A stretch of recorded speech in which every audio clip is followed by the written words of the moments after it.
Hi, everyone. My name is Ken McLachlan, and welcome to my podcast, Realty Life. This is a podcast that I've been doing for, I think, a couple years now, and I get to hang out with not only real estate professionals or people that support the real estate business, but all people from all sorts of life. And it isn't about a podcast that I do that how do you sell real estate and stuff like that. It's more of a podcast of what got you to where you are today in life and how did you achieve it and what have you struggled with and what are your visions and how are you being as a person out there? So I'm really excited about our guest today because his transformation. I've known this guy for a while, and he is a realtor, a very, very successful realtor. But what we're going to dig into today about with him is his, I'm going to call it transformation, and I say that respectfully because I think that he's transformed a lot of who he is today from when I first met this guy. So we're going to dig into that, and maybe he'll give us some secrets along the way. So welcome, Mark Arnstein. How you doing, buddy? I'm great. Thank you for having me, Ken. I'm so excited to be here. This is fun, man. I'm trying to think back. I mean, in preparation for this, I'm thinking back, and you're going to fill this in for me because I think your memory is a lot better than mine on dates. That the first time we met on Yonge Street when we bought that company, you moved back from Vancouver, and you were okay. So set the stage. How did you get to where? How did you get to Hallmark? How did that work? Okay. I was an agent in Vancouver for almost 9 years, or just over 9 years, and never lived in Toronto before. My wife is from here, so I agreed to move to Toronto because happy wife is a happy life. So you never lived in Toronto? I thought you were Toronto, then Vancouver, then back. So your No, wife did. Okay, no, got you. no. Okay. I'm a purebred West Coaster, but has been imported into Toronto. So, Yeah. Okay, go ahead. anyways, and then we moved. So I was with Remax when I was in Vancouver. A company called Remax Select, which is like a really big Remax, very similar to Remax Hallmark. And when I was doing my research, Wait. Back that out. Nobody is similar to Remax Hallmark. true. Now that Okay. I've been here for as long as I have, I will Yeah. agree. Okay. So joking aside. Yeah. Okay. Anyways, so my manager at the time had actually recommended Hallmark as a company definitely to talk to. So then when I came, initially we just had the Mount Pleasant office, which was a satellite work from home office. And I was just hesitant Yeah. about being new to the city and going to an office where like there was no office, like there was no desk, there was no place to sit and having to work from home. I'm not really a work from home kind of guy. I know that. And so I ended up going to Royal LePage, and then we were because through a family friend who helped us when we first got settled here. And then I think I ran into you at an agent's open, and I was because you had just got a new Q7, and I was asking you, and That's right. you Yeah. were walking back to the car, and I was asking you questions about it if Yeah, you I liked remember it, and that then I day. remember just kind of talking back and forth. And anyways, so I had met with Deborah obviously before moving out here, and so we kind of stayed in contact. And then when you guys bought the Yonge Street location, Yeah. then They hooked it up. it was just went from there and moved over, and the rest is kind of history. So you moving, I mean, that's a big step you had a great business in Vancouver. For how many years were you a realtor out there? You said 8 years? Just or? no, just over 9. Just over 9. Okay. So you're a realtor in Vancouver. You're doing a great business. Family, your love, your home is here, was home for your wife in Toronto. So you decided to pack up and leave and come to Toronto, set up your business. How did you do that? How would you advise people to do that? Do you remember how your formula for it, or Yeah. I mean, it was tough, man, wasn't it? yeah, it's a loaded question. It's a great question. And it's a big question. It's a Yeah. big answer too. Yeah. I think part of it when we bought our house here, we bought in at Yonge and Lawrence on Brookdale, and I said to the family realtor friend, who's this guy from New York who's living here, and I said, look, rather than give me the referral off the price of the house, just take me under your wing when I get here to help me learn the nuances of Toronto, because there are a lot of nuances. I mean, the business is the business, but like some of the language was very different from Vancouver to Toronto. Like we don't have mutual drives in Vancouver. I was like, what the heck is Broadland when I first got here? I'd never heard of that before. People was like that's Well, carpet. they call it duplexes rather than semis as well, don't they?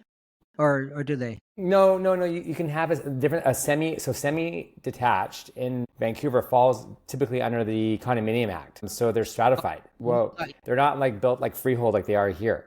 So there was learn all the A lot different of changes. language. Yeah. So you're in Toronto. You bought the home. You're gonna, and you had to get your license. Obviously, you had to be licensed to sell here. So your first day at work, what did you do? Well, so anyways, we also got a puppy when we first got here. It's getting complicated. Yeah. So, I mean, this is before we had kids, but Yeah. honest to God, I've given talks about this before when I've done work for like Richard Robbins. I've been on stage and talking, and she was my saving grace. Like honest to God, if it wasn't for the dog, I fully would have lost my mind because while I was studying for the challenge exam, because I didn't have time to do it obviously before I left Vancouver because there's just too much to shut down. I would take the breaks, take her out for a walk. I learned the area. Because again, don't forget, I'm not from here. I don't know where anything is. You don't know anything, yeah. Right? I got I didn't know where like even the local Starbucks is, right? Like, I mean, like I knew nothing. And so, I learned the streets, I learned the neighborhood. Obviously, you have a puppy, people run into you and they start talking to you. So I would tell them what I'm doing. Anyway, so fast forward, I get my license. This is January 2005. We moved here in August of 2004. I got going with open houses right away out of the gate. I was just trying to do as many opens as I possibly could. I was trying to do 4 a weekend. Wow. Yeah. So I was doing like 1 to 3, 3:30 to 5 kind of thing. And at the time, there was nothing else at home. Like I had to work. I had to start making money. This is the first time ever since I was 12 where I actually was not making a paycheck. Yeah. Yeah. Yeah. And it was, I mean, starting out the business, what you're saying to me is you just started doing what you had to do whenever you had to do it. And Well, go ahead. As I say, like, I knew the business. I just had to get in front of the people to meet them, right? And how you did that was doing the open houses and walking the neighborhoods. And I have a friend in the business, that Brian Ross, he used to really just walk his dog every day. And he met so many people by walking his dog and being real with them in conversations. And totally. Everybody loves to see a dog. Everybody has, a little nice dog, a puppy and stuff like that. So it's a good way of meeting people, really, isn't it? For sure. I mean, and then, and the other part of it, like, obviously, like I had to be able to talk from, an educational standpoint. So when someone comes in and starts asking you questions, then you got to be, obviously knowledgeable enough to answer them and know what's going on. So you had to do a lot. So there was a lot of research that had to go. Yeah, to get to know the market, to know the ins and outs, and understand the values. Did you recall it as a tough time, Mark, or what? Yeah, a bit of both. I mean, like we were smart about it. Like obviously, I gave myself a cushion. Moving here, so there wasn't any issues financially, so that part was good. But I will say, the first day my wife went off to work, and I was like, okay, what do I do now? And that's never happened to me before. So that was a real aha moment kind of a thing. But the good news was as I started doing the opens and people would come in and I would be talking to them and they would stop and they just kind of look at me really funny. I'm like, is everything okay? And they're like, yeah, you're nice. I'm like, sorry, is that a bad thing? Like, I'm like, what do you mean? Yeah. And they're like, they just, listen, in the center core of the city, like I'm not going to disrespect anybody. But, a lot of agents have a lot of, arrogance to them sometimes can be, and I think, we're in the people serving business, right? There's no reason for it, right? You're here to meet and interact with people on a daily, regular basis. So the more you can do that, the more you can attract people to come and want to work with you, the better your life is going to be. And that's basically what I did. And I just, got the business kind of growing from there. And then I started working. I do a lot of geographical farming, as we've talked about for many. I want to get into that because I recall that period when you were used to farm mailing. No, not used to, still do. I know, but sorry, back then you used to. Yeah. Yeah, you still do. Good point. But you made no but about it. I remember you telling me one time that I've sent out mailings for, I'm going to pick a number, 3 years, and not one person had phoned me. Right. Or whatever. I'm exaggerating, but really, you didn't have any feedback, any success from it. And you and I talked about the purpose that you had in that, and should you pull it back? Should you increase it? Should you do not? And we came to the decision, I think, in networking, you and I, that you should not quit that at all. Obviously, you haven't, because it took you a lot of years to develop that synergy of doing. And how many years you've been doing flyers? Yeah. And yeah. Quite neat. You were also doing everything before. I think you were on the cups of, again, correct me, of internet, before social media, before it really came out with video and all that. And I remember us having a conversation. I said to you clearly, just get that smile in front of people. Yeah. Remember? Yep. Yeah, and it's true. And it Yeah. really was. I said, you just got to get that face in front of people. And because once they get to know you, they will trust you because you're likable, you know what you're doing. And your job is to get that out there at that time. And you jumped into it headstrong, right? Yeah, I mean, it's funny because Toronto is a very unique market unto itself. So anyone who's watching this who's not from the Toronto area and doesn't understand, we have the most hyper competitive market probably in North America. Probably, I would say as bad. It's the if most not, competitive I've seen. I might travel all around, and this market is incredible, especially the market you work in. Yeah, and that was my next point. So and then take it even further, going into North Toronto, the center core of the city, it's even like compounded 100 times worse. So when I first started that farm, which is basically like Avenue Road east over to Bayview, 401 south down into just south of Lawrence, there were probably 6 or 7 agents that were I would say top ranked that were ahead of me. And now there's like it's a neck and neck battle between 1, 2, and 3. Yeah. Right. And you put the work in. Yeah. Yeah. But and when I talk to people about doing geographical farming, it is like a patience game. It's like, and the problem is in today's world, everybody wants instantaneous results because like if you don't get results back right away, it's like, well, wait a second, then why am I doing this? And it's like, no, it takes time because it's all about the repetition. That's why they call it farming, right? Yeah, exactly. So I said, like, if you're a farmer and you go and start your own farm, you're going to grow broccoli. You don't have the A1 broccoli crop the first year. It takes probably a good 3 or 4 years to get things going to the right level, the right production, and where you can start making it somewhat profitable. But once you get it going, and then you can incorporate other things into it to make it more even better. So now, we do community events, right? And, we have coming up in a couple of weeks on October 25th, is going to be our 12th annual free pumpkin giveaway. And I thought it was more years than 12, but wow. Well, we lost one because of COVID. So the gift that keeps on giving. Anyways, I was going to say, so the first year we did it, we did 200 pumpkins in 2 hours in the pouring rain. And I thought, oh my God, like, what did we just do? And now we're at the point where we have the street blocked off from Yonge Street to on Brookdale. We do it in conjunction with Starbucks because they provide free coffee and hot chocolate. Anyways, we have the first quarter of the street is blocked off. We have now 1,000 pumpkins that will be gone in within 2 hours, and no sweat. We have a DJ, we have magician, we have face painting, we have a photo booth, we have raffles for free. It's a crazy. It's a community thing. It's a massive community event. Yeah, you do more than one of these a year.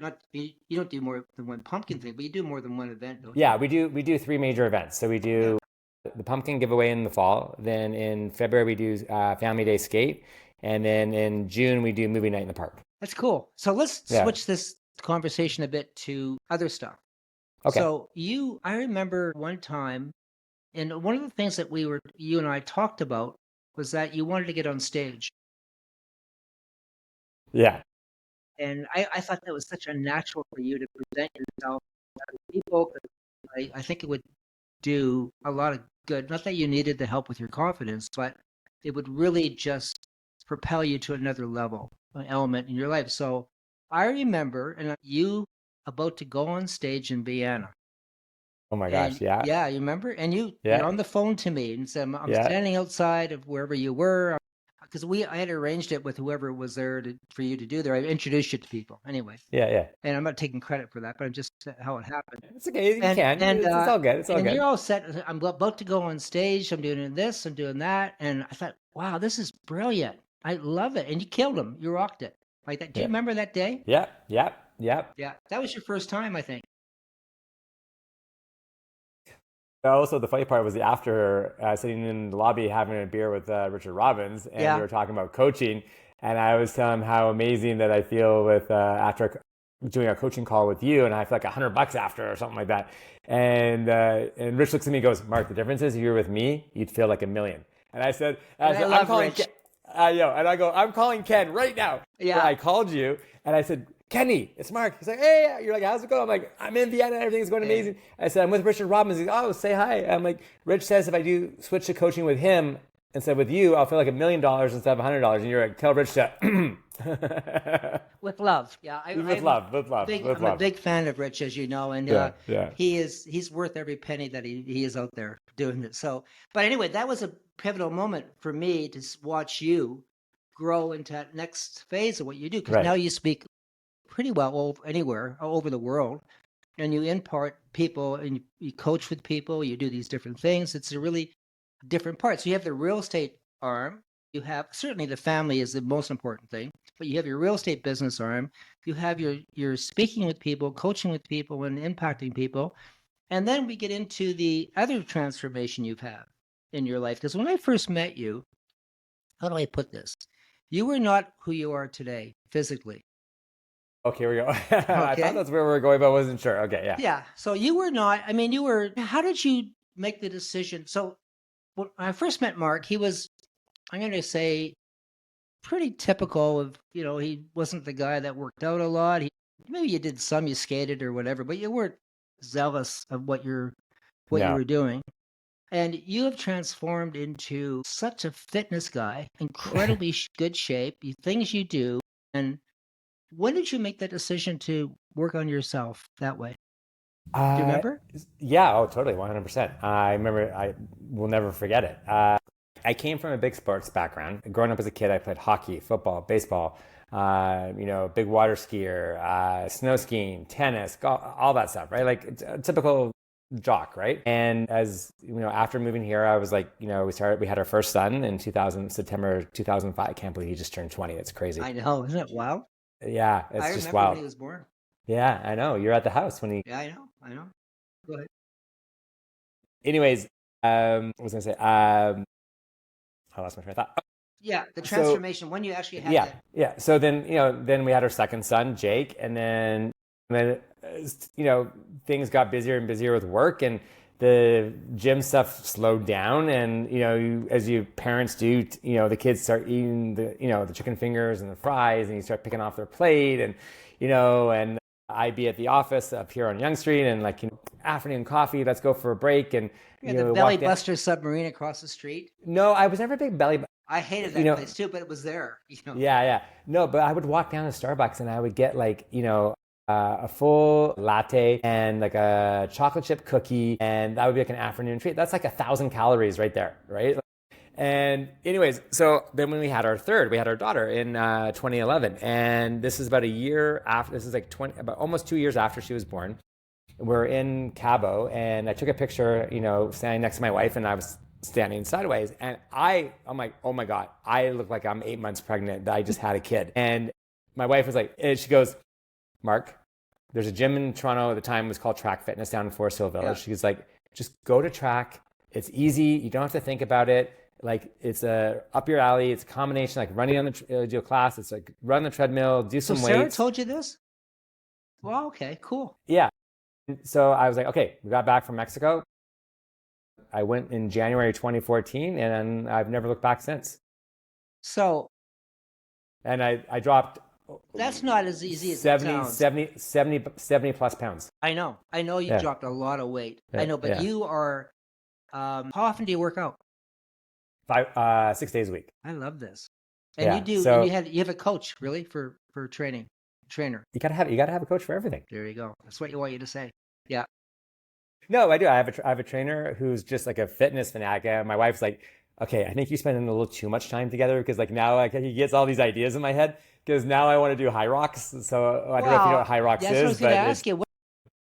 Do you have a goal with your fitness? I mean, your weight loss and your actually physique of how you were looking and doing is tremendous. But do you have a goal to be, I'm going to run a marathon? I'm going to run. Yeah, no. I'm doing my 4th half marathon next month in October. So the waterfront one. I've done that, Scotiabank.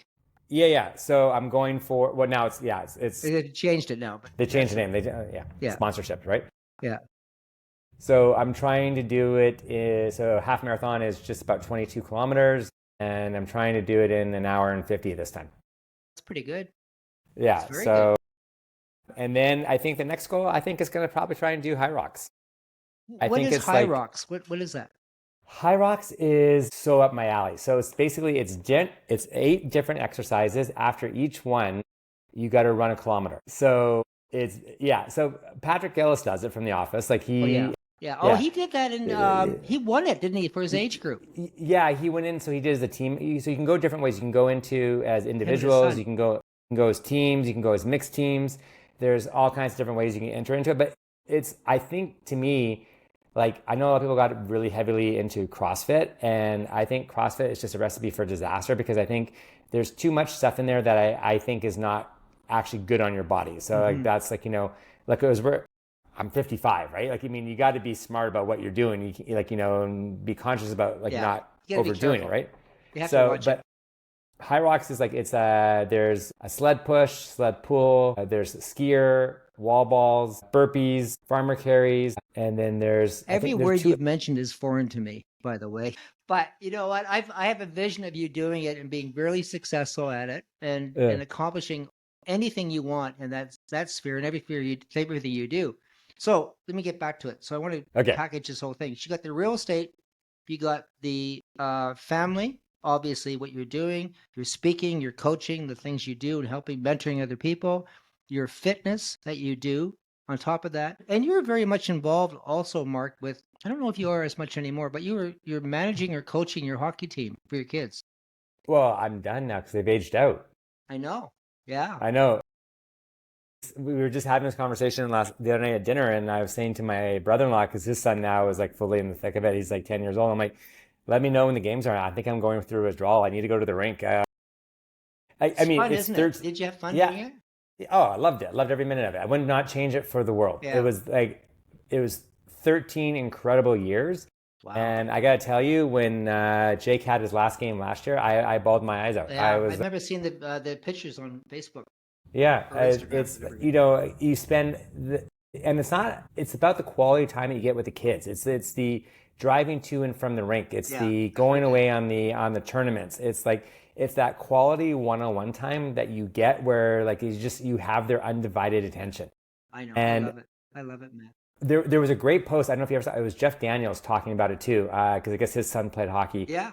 And he was just saying same thing, how it wasn't about the game itself. It wasn't about like the craziness. It was about being together in the car and just getting to have like real conversations. I saw that post. It was brilliant. Very good. Yeah. And I was like, oh my God, that like I started crying when I saw it too, because like it's like so what I went through. And that meant everything to me because I didn't have that as a kid growing up. Like my dad passed away when I was super little, and I was like 4.5 years old. And then my stepdad was a major worker, so he like traveled a ton for work, and he would come home, have dinner, go back into his office, and work for the rest of it just wasn't around. So that time with my boys, especially because like getting to do that was just everything to me. Yeah. Well, it's important, and it is important too. I know that. I know who you are, and like on that. I want to ask you a question, Mark. Do you remember where you were when you were 13? Well, sure, but what?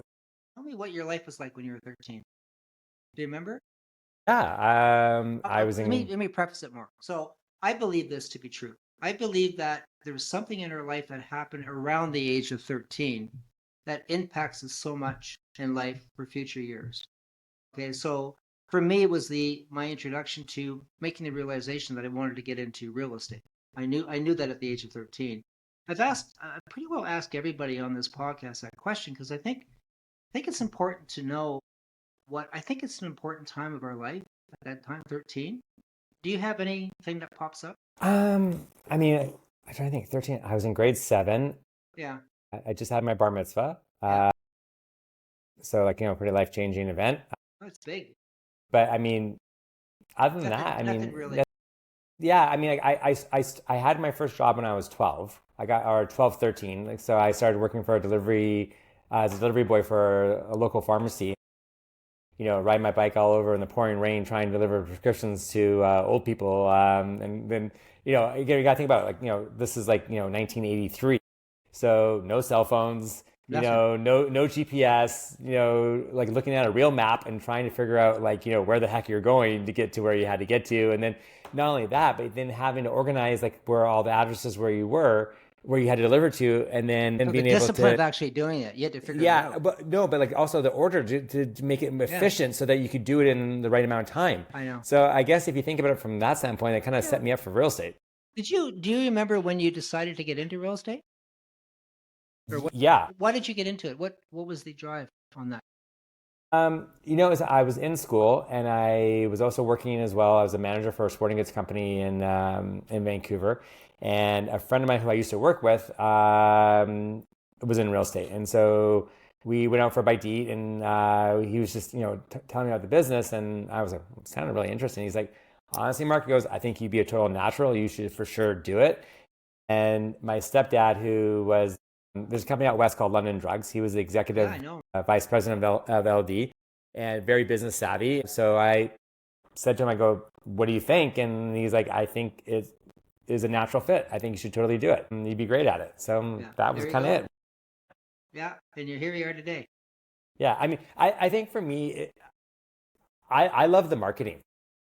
I love the creativity that goes in behind getting to do all the fun marketing stuff. Obviously the sales, don't get me wrong, the sales are fantastic and the negotiations is amazing.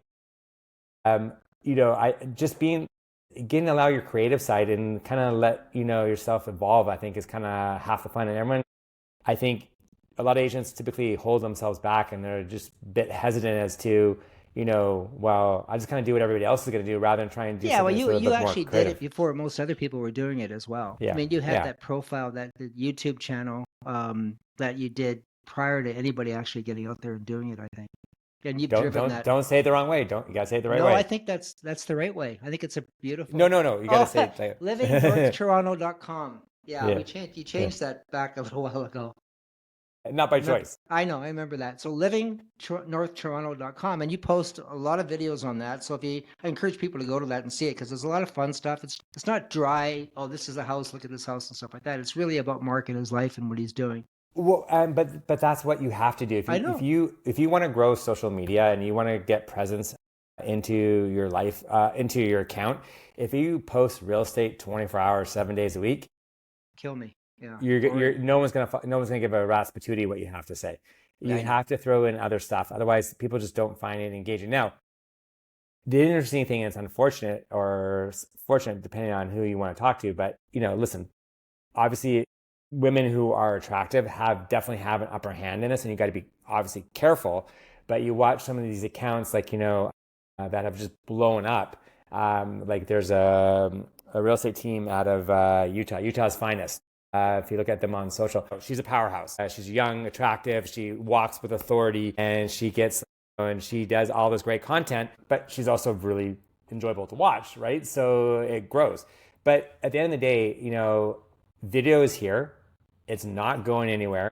You got to embrace it 1000%, because if you don't, you will get left behind in the dust.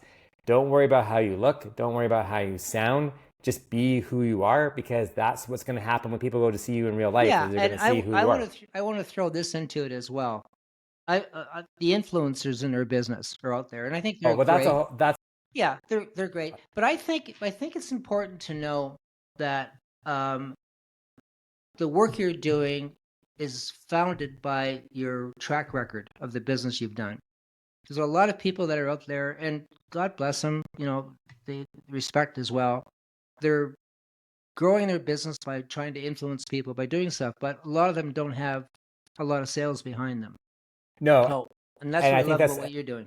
yeah, thank you. And I think that's super important. I think that's a really important point to hit. Yeah, Is do not listen to what I'm saying. Try and become an influencer, yeah, because you will not it's succeed. crazy. It's a waste of time, energy, Yeah, and money. yeah, Because think about it. If you're, and I gave this talk actually in London back in June. I went to a mastermind. I got asked to come down and speak at, and I showed this video, kind of like, and it's like this lady, she's basically naked, like I know. walking through a house, to like, I don't get it. Anyway, maybe I'm it's just old. like it's just don't do it. Don't Well, I do think it. be authentic, and that's what you are. You're very authentic. You have a track record that bounces back, and you've been doing the same thing. I mean, you change it always, but you're really who you are, and that comes across very straight on that. So let me Thank talk you. about this here. I want you to bring me 5 years from now, for Mark. Yeah. Interesting. So you'd be a granddad? No. I better not be. No, no chance. I'm No teasing, chance. yeah. If I am, Well, you'll be a I'm great gonna. when you are a granddad, you'll be grandma and grandpa. You'll be what is it, Nona and what is it? Oh, it could be Nana, Papa. It could Yeah, be I'll pop up. I think. So what is it 5 years from Zadie now? and Bubba, There Bubby. you Like go. yeah. So what's it 5 years from now for you? Do you have 5 years. Well, I think, the team would be a bit bigger for sure. I think, ideally another 5 years, I think I like to see where we have more market dominance. Definitely doing more speaking. And in 5 years from now, there's a new venture that I definitely want to look into that actually has to do with you, which we've kind of had a conversation about already. I like to see that kind of up and rolling as well. Yeah. Okay. So there is a bright future on that, and doing what you're doing and refining what you're doing and pushing it harder and getting out there. You're having fun at it, aren't you, Mark? Yeah, I mean, I think right now, I think we're just really kind of starting to hit our stride, you to be are. honest with you. Yeah. And I said it I know I'm 55 years old. I don't feel like I'm 55 years old. 55. I wish. And so I feel like, we're just kind of really gearing it fun. up. Yeah. The only problem I have with you is one problem. You're not a Leaf fan. No, hold on. Like, Okay. it's been 21 years. I now have access to, like, last year we had 20 games. This year, I dialed it back a bit because the boys aren't here as much. Yeah. So they're off at university. But look, Canucks are still my number one team. Yes, 100%. I thought But Edmonton was up there as well, wasn't it? No, my brother. Yeah. No, that's a whole other story. Yeah. Okay, I remember that. I remember now. Okay. Yeah. So Vancouver's no, still your team. I feel Vancouver's- sorry for you, but anyway, Okay. All right. Anyways, Vancouver is still my team. I wear my jersey when I go to the game every year. Yeah. But I do obviously root for the Leafs. How can you not? It's in your city. I think your son was. It is what it is. San Jose Sharks, wasn't he? He was, and then he became. Then he got off of it about 5 years ago, and it became a diehard. Both boys are now diehard Leafs fans. God bless them. They're smart. Yeah. You raise really good kids, Mark. They have a lot of disappointment in their life, but they raise good kids. This has been fun. Have you had fun? Always. It's always a great time with you, Kenny. Yeah. You're the best. This is fun, Matt. We're going to do this again. There's so much other stuff I want to get into, but we're at our limit of time right now. Okay. This has been a ride. I mean, I've been privileged to have this journey with you for how many years? I can't even add that up. How many years Oh we've my done gosh. this together? I think I've been with Hallmark now I've only been with two companies my entire 21 years in Toronto. So, I think actually I can tell you. 5, 10, 15, 16 years. Wow. Isn't that great? I just got to look at the plaques over on the... It's been my great 16 years of my life, buddy. I've watched you. We've grown together on different things, our company, our vision, and what we're doing, and the impact you're making on people in this world. And watching you grow to be who you are in business and family and fitness and all that great stuff has been an inspiration to me and so many other people. So thank you for doing that. Thank you. If people wanted to get a hold of you, how would they do it? God, it's so easy. Everything is at Mark Arnstein. So Instagram at Mark Arnstein or Living North Toronto. You can go either one. Same thing with Facebook, LinkedIn, TikTok, Twitter. What's your website? Website is markarnstein.com. MARK, right? Yeah, MARKARNSTEIN.com. Okay. So reach out to Mark. Actually, an email is mark@markarnstein.com. Yeah, and actually, Mark is very generous with his time and information, and you can, I guarantee you, if you reach out to Mark and talk to him about all the stuff we talked about today, there's much more depth to it than we've gotten into at this point. So I encourage you to do that and have some fun with it, and you will leave with a big smile on your face, as I am today. Yeah. Likewise, my friend. Likewise. So Mark, thanks for being here, bud. I appreciate you, and keep making a difference. My pleasure. You too, Kenny. Don't sell yourself short, man. You make a massive difference out there too. Sweet. So Thanks, brother. I love you.